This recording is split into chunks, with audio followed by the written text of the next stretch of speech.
Hello family, we are making probiotic yogurt at home, and if you're a woman, then you definitely know the benefits of probiotic yogurt to your body. We are using Bogani probiotic yogurt.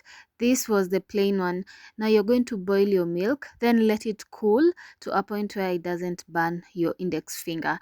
Then you're going to add that yogurt and stir.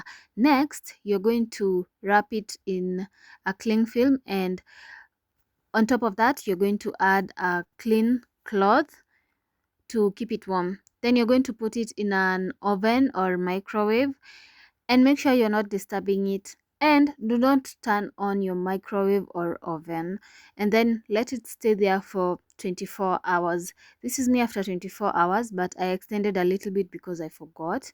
There's no harm in that. And you're going to remove the cling film, and please, at this point, please ensure you do not use anything metallic at all, not even a whisk, not even a spoon, because it will make your yogurt runny and very light. So at this point, you add your vanilla essence and sugar, and then you're going to stir it again. When you stir, you will realize that it becomes lighter, unlike the way it is thick in this video.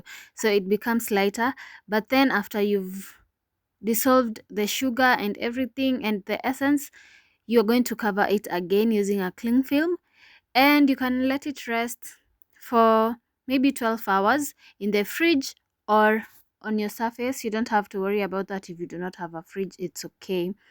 So it makes it thicker once more. You will notice that in this video. Do you see how thick that is? Now it is ready to drink. You can start a business using this recipe.